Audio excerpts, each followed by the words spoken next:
Redox reaction की अपने discussions को अब हम आगे बढ़ाते हैं। रिडॉक्स रिएक्शन के डिस्कशंस में हमने ये देखा कि हमारे नेचर में कई बार ऐसी केमिकल रिएक्शंस होती हैं जिसमें इलेक्ट्रॉन्स का एक्सचेंज होता है एटम्स के बीच में। कोई एटम इलेक्ट्रॉन लूज करता है, कोई एटम इलेक्ट्रॉन गेन करता है। ऐसा केमिकल रिएक्शन होते वक्त होता है। तो इसीलिए इस तरह की केमिकल रिएक्शन को बाकी रिएक्शन से डिस्टिंग्विश करने के लिए, उनसे अलग करने के लिए हमने इसे रिडॉक्स रिएक्शन कहा। अब क्योंकि रिडॉक्स रिएक्शन कहा तो रिडक्शन और ऑक्सीडेशन को डिफाइन करना ज़रूरी हो गया। तो अपनी लेटेस्ट डेफिनेशन में हमने ये समझा कि रिडक्शन उस रिएक्शन को कहते हैं या उस प्रोसेस को कहते हैं जब इलेक्ट्रॉन्स का गेन होता है, व्हेन इलेक्ट्रॉन्स आर गेन्ड। और इसका ऑपोजिट ऑक्सीडेशन उसको कहेंगे जब इलेक्ट्रॉन्स का लॉस होगा, when electrons are lost, that is oxidation. इस तरह से रिडॉक्स रिएक्शन को हम लोगों ने समझा। अब क्योंकि हमने ऑक्सीडेशन और रिडक्शन दोनों को डिफाइन कर दिया तो ये भी ज़रूरी हो गया कि ऑक्सीडेशन नंबर का कॉन्सेप्ट भी समझ लिया जाए या उसका भी एक कॉन्सेप्ट डेवलप किया जाए। इसीलिए हम लोग देखते हैं कि कोई एटम जितने इलेक्ट्रॉन लूज करता है वही उस एटम का ऑक्सीडेशन नंबर कह दिया जाता है या उसका ऑक्सीडेशन स्टेट कह दिया जाता है। ये बहुत ही आसान है। और ऑक्सीडेशन नंबर और ऑक्सीडेशन स्टेट किसी भी मॉलिक्यूल में निकालने के लिए कई तरीके हो सकते हैं। सबसे आसान तरीका होता है उस मॉलिक्यूल के स्ट्रक्चर से पता किया जा सकता है और उसी से कुछ जनरलाइज्ड रूल निकाल लिए जाएं तो बिना स्ट्रक्चर देखे भी कई बार ऑक्सीडेशन नंबर डिटरमाइन किया जा सकता है। प्रीवियस लेक्चर्स में हम लोग ये सारी चीज़ें देख चुके हैं। तो इतनी बात से तो हमें ये समझ में आता है कि नेचर में जैसा हमने देखा उसको समझने के लिए कुछ प्रोसेस को हमने कुछ नाम दिया। हमने नेचर में देखा कि रिएक्शंस होती हैं तो इलेक्ट्रॉन्स का एक्सचेंज होता है, इलेक्ट्रॉन्स लॉस होते हैं, इलेक्ट्रॉन गेन होते हैं। तो उसको याद रखने के लिए, समझने के लिए और समझाने के लिए हमने उनको ऑक्सीडेशन और रिडक्शन का नाम दे दिया। फिर उसको और डीप में समझने के लिए हमने ऑक्सीडेशन नंबर का कॉन्सेप्ट डेवलप किया। ये सब चीज़ें जो हम अपने नेचर में ऑब्जर्व करते हैं, अपने नेचर में केमिकल रिएक्शंस को देखते हैं, उसके बेस पर डेवलप की गई हैं। लेकिन एक सवाल ये रह जाता है कि ऐसा होता ही क्यों है नेचर में? नेचर में रिडॉक्स रिएक्शंस क्यों होती हैं? नेचर में एटम्स के बीच में इलेक्ट्रॉन्स का एक्सचेंज क्यों होता है? क्योंकि अगर ऐसा नहीं होता तो शायद इस कॉन्सेप्ट की ज़रूरत नहीं पड़ती। तो इस कॉन्सेप्ट को अगर हम एग्जैक्टली समझना चाहते हैं, ये तो सिर्फ ऊपर की बातें हुई, ये तो सिर्फ टूल्स हुई, ये नोमेनक्लेचर हुआ, चीज़ों को नाम रखना होता है ताकि चीज़ें हमें याद रह सके। हम लोगों को चीज़ों को समझना होता है, इसीलिए हम अलग तरह के कॉन्सेप्ट डेवलप करते हैं बार बार, ताकि चीज़ों को अलग अलग तरीके से समझाया जा सके, एक एक करके अलग अलग करके इलैबोरेट करके समझाया जा सके। लेकिन सबके मूल में, सबके बेसिक में एक क्वेश्चन यही रहता है कि एटलीस्ट या एक्चुअल में ये रिएक्शंस होती क्यों हैं? ऐसा होता क्यों है? The question of why. ये क्यों होता है रिडॉक्स?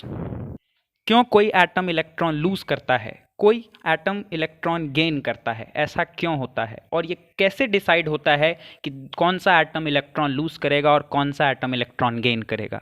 क्या इसके पीछे भी कोई साइंस है? क्या इसके पीछे भी कोई कॉन्सेप्ट हो सकता है? क्या इसके पीछे भी कोई नेचुरल लॉ हो सकता है? इन सब चीज़ों को भी तो समझना ज़रूरी है। इसीलिए आज के लेक्चर में हम कुछ एग्जाम्पल्स के थ्रू ये समझेंगे कि रिडॉक्स रिएक्शंस के एग्जाम्पल में देखने की कोशिश करेंगे कि आखिर ऐसा होता क्यों है, और अगर ऐसा होता है तो वो कैसे होता है। तो इसी के लिए एक सबसे पहला एग्जाम्पल मैंने रिएक्शन का यहाँ लिखा है। मैग्नीशियम एक मेटल है प्लस फ्लोरीन गैस, फ्लोरीन एक नॉन मेटल है।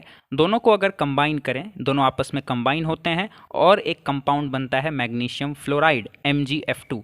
इस पूरी केमिकल रिएक्शन को अगर हम देखें तो डेफिनेटली यहाँ पर एक केमिकल चेंज हुआ है, इसीलिए इसको केमिकल रिएक्शन कहते हैं। और अगर इस चेंज को ऑब्जर्व किया जाए तो हम देखते हैं कि चेंज से पहले, यानी रिएक्शन होने से पहले, दोनों सब्सटेंसेस अलग अलग सेपरेटली एग्जिस्ट कर रहे थे। ये एलिमेंटल स्टेट में है और ये भी एलिमेंटल स्टेट में है। हम लोग समझ चुके हैं कि जब भी कोई एटम एलिमेंटल स्टेट में होता है तो उसे ना तो कोई इलेक्ट्रॉन लूज करने की ज़रूरत है, ना कोई इलेक्ट्रॉन गेन करने की ज़रूरत है। उसका ऑक्सीडेशन स्टेट होता है 0। तो यहाँ मैग्नीशियम और फ्लोरीन दोनों ही एलिमेंटल स्टेट में है, दोनों का ऑक्सीडेशन स्टेट 0 होगा। लेकिन दोनों को मिलाने की वजह से इन दोनों एटम्स ने एक दूसरे के साथ कंबाइन किया और कंपाउंड बना मैग्नीशियम फ्लोराइड। क्योंकि अब मैग्नीशियम और फ्लोरीन एक दूसरे के साथ कंबाइन कर चुके हैं तो यहाँ पर एक बात समझी जा सकती है कि मैग्नीशियम और फ्लोरीन में फ्लोरीन की इलेक्ट्रोनेगेटिविटी ज़्यादा है। और फ्लोरीन की इलेक्ट्रोनेगेटिविटी ज़्यादा होने का मतलब ये है कि वो मैग्नीशियम से इलेक्ट्रॉन अपनी तरफ खींचेगा, अपनी तरफ इलेक्ट्रॉन को पुल करेगा। मैग्नीशियम की इलेक्ट्रोनेगेटिविटी फ्लोरीन से बहुत कम है। इसका मतलब ये है कि वो फ्लोरीन से इलेक्ट्रॉन अपनी तरफ खींच नहीं पाएगा, यानी उसको मैग्नीशियम एटम को फ्लोरीन को अपना इलेक्ट्रॉन लूज करना ही पड़ेगा। अब सवाल ये है कि कितना इलेक्ट्रॉन लूज करना पड़ेगा। तो फॉर्मूले से दिखता है कि एक मैग्नीशियम 2 फ्लोरीन एटम्स के साथ बॉन्डेड है। हम अगर एक पल के लिए मान लें कि एक फ्लोरीन एटम को स्टेबल होने के लिए 1 इलेक्ट्रॉन की ज़रूरत होती है, तो 2 फ्लोरीन एटम को कितने इलेक्ट्रॉन की ज़रूरत पड़ेगी? सर्टनली 2 इलेक्ट्रॉन्स की ज़रूरत पड़ेगी। वो एक मैग्नीशियम के साथ बॉन्डेड हैं, इसका मतलब मैग्नीशियम को 2 इलेक्ट्रॉन लूज करना पड़ेगा। तो मैग्नीशियम का ऑक्सीडेशन स्टेट यहाँ पर हो जाएगा +2 फिर तो, और फ्लोरीन, दोनों फ्लोरीन एटम का ऑक्सीडेशन स्टेट -1 हो जाएगा, क्योंकि दोनों फ्लोरीन ने एक एक इलेक्ट्रॉन गेन किया है। इतनी बात हम जानते भी हैं पहले से। इसका मतलब इस रिएक्शन से हमको ये समझ में आता है कि मैग्नीशियम को इलेक्ट्रॉन लूज करना पड़ा और फ्लोरीन ने इलेक्ट्रॉन गेन किया। इसकी वजह क्या है? इसकी वजह है इलेक्ट्रोनेगेटिविटी। तो क्या ये मान लिया जाए कि कब कोई एटम इलेक्ट्रॉन लूज करेगा और कौन एटम इलेक्ट्रॉन गेन करेगा, ये इलेक्ट्रोनेगेटिविटी पे डिपेंड करता है? तो इसका मतलब क्या सभी केमिकल रिएक्शंस में या एटलीस्ट सभी रिडॉक्स रिएक्शंस में इलेक्ट्रोनेगेटिविटी का बड़ा इंपॉर्टेंट रोल होता है? इलेक्ट्रोनेगेटिविटी की डिफरेंस होती है एटम्स के बीच में, इसीलिए एक एटम की इलेक्ट्रोनेगेटिविटी अगर ज़्यादा होगी तो दूसरे एटम से वो इलेक्ट्रॉन खींच लेगा अपनी तरफ, इसीलिए उसका रिडक्शन और दूसरे एटम का ऑक्सीडेशन होगा। तो क्या पूरे रिडॉक्स रिएक्शन की जो असली बेसिक वजह है वो इलेक्ट्रोनेगेटिविटी है? और अगर हाँ इलेक्ट्रोनेगेटिविटी ही है, इसका मतलब इलेक्ट्रोनेगेटिविटी को समझना पड़ेगा। और देखने से तो यही लगता है कि इलेक्ट्रोनेगेटिविटी के कारण ही रिडॉक्स रिएक्शंस होते हैं, उसमें डिफरेंस होता है अलग अलग एटम के बीच में इलेक्ट्रोनेगेटिविटी का। तो क्या है ये इलेक्ट्रोनेगेटिविटी? इलेक्ट्रोनेगेटिविटी हम लोग इससे पहले भी कई बार अपने डिस्कशंस में इसकी बात कर चुके हैं, और क्योंकि इससे पहले के चैप्टर्स में हम इस कॉन्सेप्ट को समझ चुके हैं, इसीलिए इसको डिटेल में अभी तक हमने समझा नहीं। बट मुझे लगता है कि क्योंकि आज हम एक बेसिक साइंस की बात कर रहे हैं कि रिडॉक्स रिएक्शन की असली वजह क्या है, क्यों कोई एटम इलेक्ट्रॉन लूज करता है या कोई एटम इलेक्ट्रॉन गेन करता है, इसकी वजह क्या है, अगर उसकी वजह इलेक्ट्रोनेगेटिविटी है तो उसको समझना बहुत ज़रूरी हो जाता है। तो एक बार एक रिवीजन की तरह ही इलेक्ट्रोनेगेटिविटी को दोबारा समझते हैं। तो इलेक्ट्रोनेगेटिविटी एक तरह की एबिलिटी है किसी एटम की। जैसे हम देखें कि सभी इंसानों में एक एबिलिटी होती है वेट लिफ्टिंग की।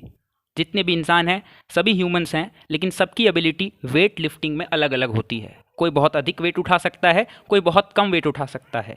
ये एबिलिटी है जस्ट एक फिजिकल स्ट्रेंथ के ऊपर डिपेंड करती है। ठीक इसी तरीके से एटम्स के लिए हमारे नेचर में एक जितने भी एटम्स हैं सबकी एक एबिलिटी होती है इलेक्ट्रॉन्स को अट्रैक्ट करने की।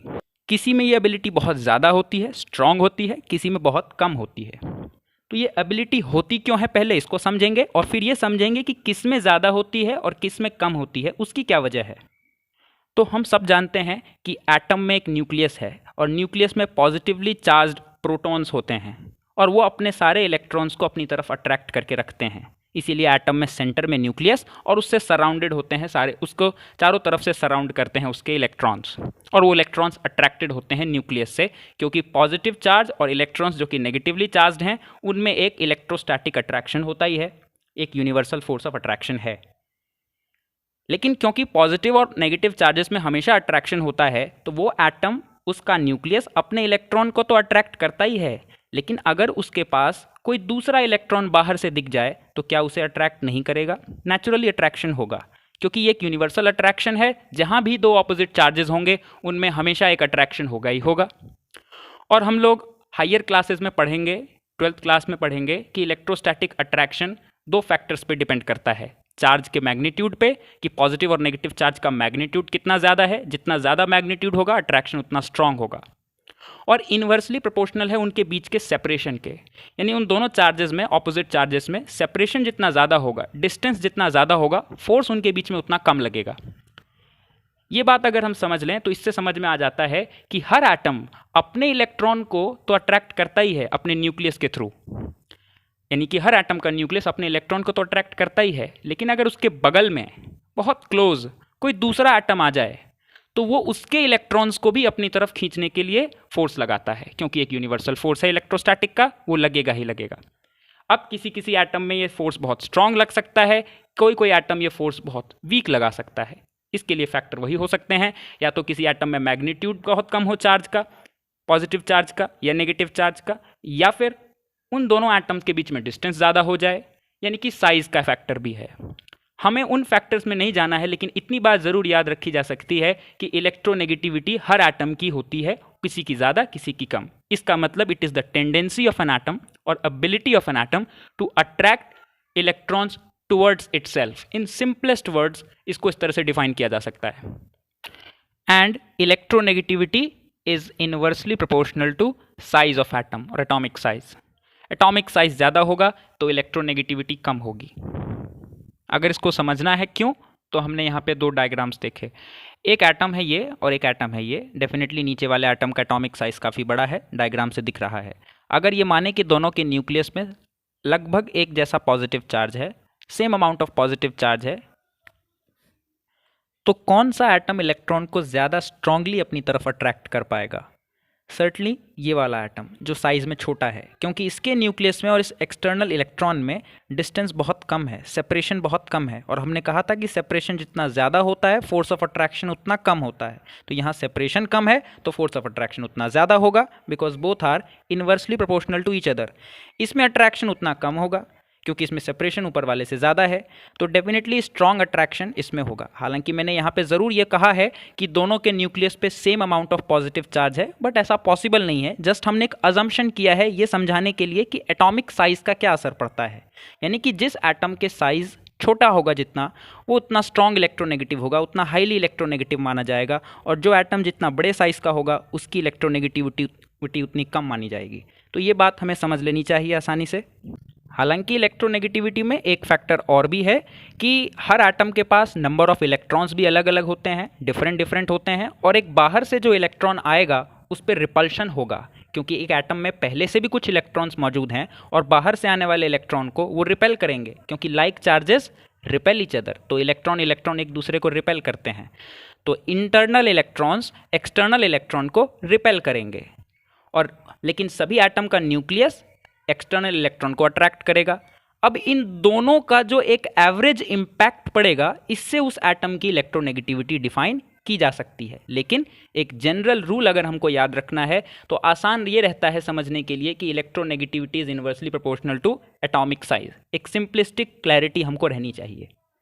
अब आगे कि कोई केमिकल रिएक्शन में कौन एटम इलेक्ट्रॉन लूज करेगा और कौन एटम इलेक्ट्रॉन गेन करेगा, ये डिपेंड करता है कि जो एटम आपस में बॉन्ड बना रहे हैं उसमें ज़्यादा इलेक्ट्रोनेगेटिव कौन है, कौन सा एटम ज़्यादा पावरफुली इलेक्ट्रॉन को अपनी तरफ खींच सकता है। तो डेफिनेटली वही इलेक्ट्रॉन गेन करेगा और दूसरा एटम इलेक्ट्रॉन लूज करेगा। क्योंकि हमारे पास जितने भी टाइप के एटम हैं किसी का भी एटॉमिक साइज सेम नहीं है, अलग अलग टाइप के एटम्स में एटॉमिक साइज का डिफरेंस होता है, इसीलिए इलेक्ट्रोनेगेटिविटी का डिफरेंस होता है। और इसीलिए जब ऐसे एटम्स के बीच में कोई रिएक्शन होगी तो ऑक्सीडेशन भी होगा और रिडक्शन भी होगा। तो इसकी वजह हमें समझ में आती है कि रिडॉक्स रिएक्शन की असली वजह है इलेक्ट्रोनेगेटिविटी का डिफरेंस। और हमारे नेचर में ऐसी बहुत सारी केमिकल रिएक्शन हैं जो रिडॉक्स रिएक्शंस कहला सकती हैं। तो अब हम कुछ छोटे से एग्जाम्पल से समझने की कोशिश करेंगे और उसके बाद एक जनरलाइज्ड रूल देखेंगे कि किसी भी रिएक्शन में ऑक्सीडाइजिंग एजेंट और रिड्यूसिंग एजेंट पता करा कैसे जा सकता है। तो वो एग्जाम्पल एक है sodium plus sulphur gives Na2S। यहाँ सोडियम मेटल एलिमेंटल स्टेट में है, कोई इलेक्ट्रॉन का लूज नहीं हुआ है, तो ऑक्सीडेशन नंबर 0। सल्फर भी ऑक्सीडेशन नंबर 0 क्योंकि ये भी एलिमेंटल स्टेट में है। लेकिन जब दोनों को कंबाइन करते हैं तो ये कंपाउंड बना Na2S। इसमें सोडियम और सल्फर दोनों एटम्स कंबाइंड हैं। अब हमें ये समझना पड़ेगा कि इसमें किसका ऑक्सीडेशन हुआ है और किसका रिडक्शन, यानी किस एटम ने इलेक्ट्रॉन लूज किया है और किस एटम ने इलेक्ट्रॉन गेन किया है। तो हमने एक रूल भी सीखा था लास्ट लेक्चर में कि सोडियम एटम क्योंकि ग्रुप 1 में है और सोडियम एटम ग्रुप 1 में है, इसका मतलब इसका ऑक्सीडेशन नंबर +1 होना चाहिए, क्योंकि ग्रुप 1 के जितने भी एलिमेंट्स हैं सबका ऑक्सीडेशन नंबर कंबाइंड स्टेट में हमेशा +1 होता है। अब यहाँ क्योंकि 2 सोडियम है, इसका मतलब दोनों का +1 और +1 होगा। +1 का मतलब ये हुआ कि दोनों सोडियम ने एक एक इलेक्ट्रॉन लूज किया है, तो वो इस इलेक्ट्रॉन को गेन किसने किया होगा? डेफिनेटली उसके साथ जो कंबाइंड है उसी ने गेन किया होगा, सल्फर ने उसको गेन किया है। तो सोडियम का ऑक्सीडेशन नंबर इधर हो गया +1 और इसी कंपाउंड में इसी मॉलिक्यूल में सल्फर का ऑक्सीडेशन नंबर हो जाएगा -2 क्योंकि उसने 2 इलेक्ट्रॉन्स गेन किए हैं। इससे ये भी समझ में आता है कि डेफिनेटली सल्फर सोडियम से ज़्यादा इलेक्ट्रोनेगेटिव रहा होगा, इसीलिए सोडियम से उसने इलेक्ट्रॉन खींचा और सल्फर ने वो दोनों इलेक्ट्रॉन गेन कर लिया। तो इलेक्ट्रोनेगेटिविटी का डिफरेंस यहाँ भी है जैसे ऊपर मैग्नीशियम और फ्लोरीन का था। तो इस पूरी प्रोसेस में अगर हम समझें कि सोडियम का ऑक्सीडेशन हुआ है, क्यों सोडियम का ऑक्सीडेशन हुआ है? बिकॉज लॉस ऑफ इलेक्ट्रॉन्स का लॉस हुआ। और सल्फ़र का रिडक्शन कह सकते हैं क्योंकि sulphur initially zero oxidation state में था, यानी ना कोई इलेक्ट्रॉन का लॉस ना कोई गेन, बट रिएक्शन के बाद गेन ऑफ इलेक्ट्रॉन्स, उसने 2 इलेक्ट्रॉन्स गेन किए हैं, तो गेन ऑफ इलेक्ट्रॉन की वजह से सल्फ़र का रिडक्शन हुआ। तो इस पूरी रिएक्शन में अगर हम एक जनरलाइज्ड रूल बनाएं कि कौन रिड्यूसिंग एजेंट है और कौन ऑक्सीडाइजिंग एजेंट है, तो हमको पता होना चाहिए कि किसका ऑक्सीडेशन हुआ है और किसका रिडक्शन। और वो पता करने के लिए हमें ऑक्सीडेशन नंबर का पता होना चाहिए। ऑक्सीडेशन नंबर इंक्रीज जिस एटम का होगा उसका ऑक्सीडेशन हुआ है, और जिसका रिडक्शन हुआ है इसका मतलब उसका ऑक्सीडेशन नंबर डिक्रीज हुआ है। तो यहाँ क्लियरली दिख पा रहा है सोडियम का ऑक्सीडेशन नंबर इंक्रीज हुआ तो सोडियम का ऑक्सीडेशन, और सल्फ़र का ऑक्सीडेशन नंबर डिक्रीज हुआ तो सल्फ़र का रिडक्शन। तो इस हिसाब से यहाँ पर ऑक्सीडाइजिंग एजेंट कौन होगा, क्योंकि ऑक्सीडाइजिंग एजेंट हमें देखना होता है, तो जिसका रिडक्शन हुआ है वो ऑक्सीडाइजिंग एजेंट है। सल्फ़र का रिडक्शन हुआ है और सल्फ़र की वजह से ही सोडियम का ऑक्सीडेशन हुआ है, तो सल्फ़र ऑक्सीडाइज करवाने वाला हो गया, तो सल्फ़र इज़ ऑक्सीडाइजिंग एजेंट और सोडियम इज़ रिड्यूसिंग एजेंट। ऐसी डिस्कशन हम एक बार पहले भी कर चुके हैं। इस तरह से काफ़ी केमिकल रिएक्शंस हैं हमारे पास जिसमें हमको ये डिटरमाइन करना है कि ऑक्सीडेशन किसका है, रिडक्शन किसका है। तरीका है ऑक्सीडेशन नंबर पता होना चाहिए, उससे हम निकाल सकते हैं। अब हमारे एनसीईआरटी बुक में या कई और रेफरेंस बुक्स में भी ऐसी जितनी भी केमिकल रिएक्शन है, ये प्रेफर किया जाता है कि हम उनको एक बार अच्छे से प्रैक्टिस कर लें ताकि अच्छे से कॉन्सेप्ट को समझा जा सके ऑक्सीडेशन का और रिडक्शन का। तो ये मैं भी रिकमेंड करूँगा कि जितनी भी केमिकल रिएक्शंस हमारी बुक्स में हैं, टेक्स्ट बुक्स में हैं, उसको एक बार प्रैक्टिस किया जाए। लगभग इसी तरीके से कुछ स्पेशल रिएक्शंस हैं, उनको छोड़ के बाकी सब रिएक्शन में ये जनरलाइज तरीका काम आ जाता है। ठीक है, और अब इस वीडियो के एंड में हम एक छोटा सा और कॉन्सेप्ट समझना चाहते हैं। रिडॉक्स रिएक्शन में ही एक खास तरह की रिडॉक्स रिएक्शन होती है। रिडॉक्स रिएक्शन में भी एक स्पेशल टाइप की रिडॉक्स रिएक्शन होती है, उसको हम कहते हैं डिसप्रपोर्शनेशन रिएक्शन। डिसप्रपोर्शनेशन रिएक्शन को समझना ज़रूरी है। ये रिएक्शन क्या है इसको समझ लेते हैं।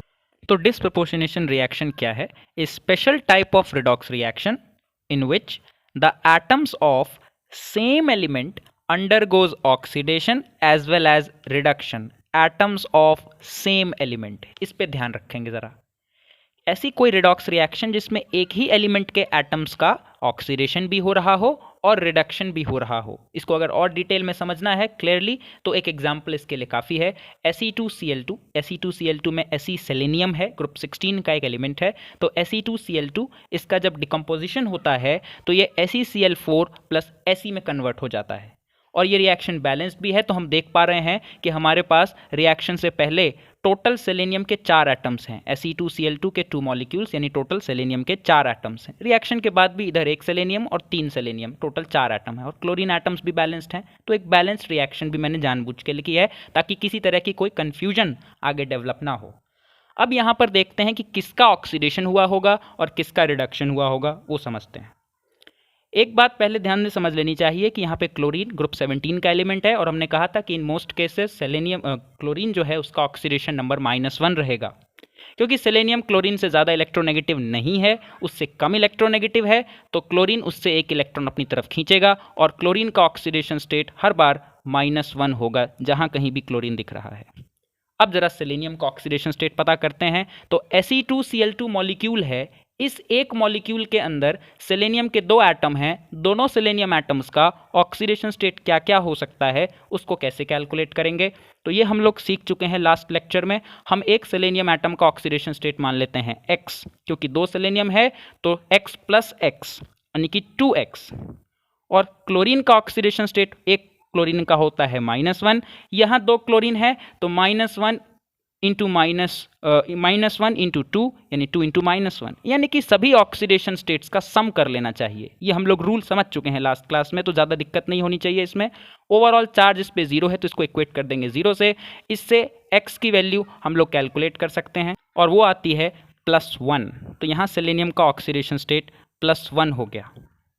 ठीक इसी तरीके से SeCl4 में भी सेलेनियम का ऑक्सीडेशन स्टेट कैलकुलेट किया जा सकता है। सेलेनियम का एक ही एटम है तो ऑक्सीडेशन स्टेट के लिए हम लोग X लिख देंगे। 4 क्लोरीन के एटम है, चारों का -1 है तो टोटल ऑक्सीडेशन स्टेट क्लोरीन्स का हो गया 4 × -1। इक्वेट कर देंगे 0 से, क्योंकि सेलेनियम टेट्राक्लोराइड पे कोई चार्ज नहीं है SeCl4 पे, तो नेट चार्ज 0 है तो X = +4। तो यहाँ देखते हैं कि सेलेनियम एटम का ऑक्सीडेशन स्टेट +4 हो गया, पहले +1 था दोनों सेलेनियम का, अब यहाँ पर एक सेलेनियम का +4 हो गया। सर्टनली सेलेनियम के इस एटम का ऑक्सीडेशन हुआ है क्योंकि इसका ऑक्सीडेशन नंबर इंक्रीज हुआ। पहले वो सिर्फ 1 इलेक्ट्रॉन लूज कर रहा था, अब 4 इलेक्ट्रॉन लूज कर रहा है। इसका मतलब उसने 3 और इलेक्ट्रॉन्स लूज किए, मतलब ऑक्सीडेशन हुआ रिएक्शन में। लेकिन इन 3 सेलेनियम एटम्स का क्या होगा? ये सेलेनियम एटम्स किसी के साथ बॉन्डेड नहीं है, और जब किसी के साथ बॉन्डेड नहीं होते हैं तो ऑक्सीडेशन स्टेट होता है 0, ऑक्सीडेशन नंबर इज 0। पहले एक सेलेनियम एटम जो था +1 था, एक क्या यहाँ पे जितने भी सेलेनियम एटम है सबका ऑक्सीडेशन स्टेट +1 ही था।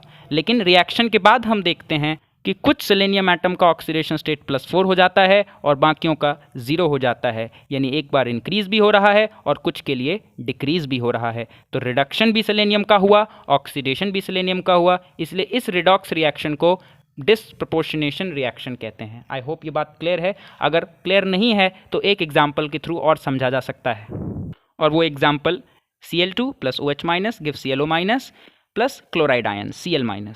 इसमें सबका ऑक्सीडेशन स्टेट अगर हम निकालें तो हम देख सकते हैं यहाँ Cl2 में दोनों क्लोरीन एटम का ऑक्सीडेशन स्टेट 0 होगा क्योंकि एलिमेंटल स्टेट में है।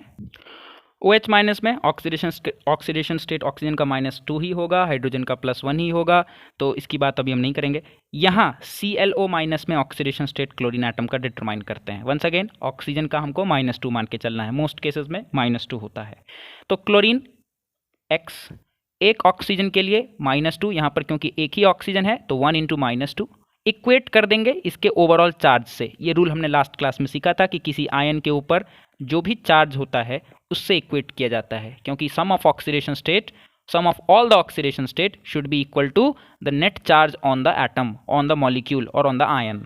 तो ये आयन के ऊपर नेगेटिव चार्ज है तो इसको हम -1 से इंडिकेट कर देते हैं, तो इक्वेट कर देते हैं। तो x - 2 = -1, ये इक्वेशन हमारी बन जाती है। इससे x की वैल्यू आएगी +1, तो ऑक्सीडेशन स्टेट यहाँ पर +1 हुआ। जबकि यहाँ Cl- है, यहाँ क्लोरीन किसी के साथ बॉन्डेड नहीं है, फिर भी उसके ऊपर एक चार्ज है। इसका मतलब साफ है, एक नेगेटिव चार्ज का मतलब एक इलेक्ट्रॉन गेन किया, तो इस क्लोरीन का ऑक्सीडेशन स्टेट हो गया -1। तो अगर इस रिएक्शन को ध्यान से ऑब्जर्व किया जाए तो क्लोरीन एटम ही है जिसका ऑक्सीडेशन स्टेट 0 था, एक क्लोरीन का +1 हो गया और दूसरे क्लोरीन का -1 हो गया, यानी दोनों क्लोरीन एटम्स ही हैं, एक का ऑक्सीडेशन हुआ है, एक का रिडक्शन हुआ है। ऐसी रिडॉक्स रिएक्शन को डिस्प्रपोर्शनेशन कहेंगे। अब इसको अगर दोबारा पढ़ें तो शायद आसानी से समझ में आ जाए। Special type of redox reaction in which atoms of same element undergoes oxidation as well as reduction, this is disproportionation. ऐसी बहुत सारे एग्जांपल्स हैं हमारे पास डिस्प्रपोर्शनेशन के, हमारी टेक्स्ट बुक्स में लिखे हुए हैं। अगर हम उनको अब पढ़ेंगे तो शायद हमें कन्फ्यूजन नहीं होगी, हमें अच्छे से समझ में आ जाएगा। तो इस वीडियो लेक्चर में हमने क्या कुछ पढ़ा उसको अगर जल्दी से एक बार समराइज़ करना हो तो हमने ये सबसे पहले एक जानने की कोशिश की कि रिडॉक्स रिएक्शन की असली वजह क्या है, क्यों रिडॉक्स रिएक्शंस होता है, या इसको यूं कहे कि क्यों एटम्स का इलेक्ट्रॉन्स का एक्सचेंज होता है एटम्स के बीच में। एक एटम इलेक्ट्रॉन लूज करता है, कोई एटम इलेक्ट्रॉन गेन करता है, ऐसा क्यों होता है, और फिर ये कैसे डिसाइड होता है कि कौन एटम इलेक्ट्रॉन लूज करेगा और कौन एटम इलेक्ट्रॉन गेन करेगा। तो इसकी वजह हमको मिली इलेक्ट्रोनेगेटिविटी। हमने इलेक्ट्रोनेगेटिविटी को ब्रीफली ये समझा कि it is the ability of an atom to attract electrons towards itself. फिर थोड़ा सा ये भी समझा कि क्यों ये एबिलिटी सभी एटम्स में होती है, और फिर ये भी समझा कि किस एटम में ज़्यादा होती है और किस एटम में कम। उसके लिए एक पॉइंट हमने समझा कि electronegativity inversely proportional to atomic size. कैसे एटॉमिक साइज के इनवर्सली प्रोपोर्शनल है उसको हमने समझने की कोशिश की, हालांकि इस कॉन्सेप्ट को काफ़ी इलेबोरेटली समझा जा सकता है। इसको क्योंकि केमिकल बॉन्डिंग वाले चैप्टर में हम पहले समझ चुके हैं, इसीलिए इस बार ऊपर से ही हमने इसको समझने की कोशिश की। बट एक बात ज़रूर क्लियर हो गई कि इलेक्ट्रोनेगेटिविटी की वजह से ही रिडॉक्स रिएक्शंस होता है। हमारे पास जितने एटम है सबकी इलेक्ट्रोनेगेटिविटी अलग अलग होती है, और इसीलिए जब उनमें आपस में कोई रिएक्शन होता है तो जो ज़्यादा इलेक्ट्रोनेगेटिव एटम है वो इलेक्ट्रॉन गेन करेगा और जो कम इलेक्ट्रोनेगेटिव एटम है वो इलेक्ट्रॉन लूज करेगा, और इस हिसाब से ऑक्सीडेशन और रिडक्शन हो जाता है। फिर हमने कुछ ऑक्सीडेशन और रिडक्शन रिएक्शंस वाले का एग्जांपल देखा, उसमें ये देखा जनरलाइज्ड रूल से समझने की कोशिश की कि कैसे हम डिटरमाइन करेंगे किसका ऑक्सीडेशन है किसका रिडक्शन। हालांकि वो हमारे लिए ईजी है क्योंकि हम ऑक्सीडेशन नंबर निकालना समझ चुके हैं। इससे ऑक्सीडाइजिंग एजेंट बताना भी आसान हो जाता है। और फिर फाइनली हमने समझा कि डिस्प्रपोर्शनेशन रिएक्शन क्या है, उसको समझने की कोशिश की अभी जस्ट।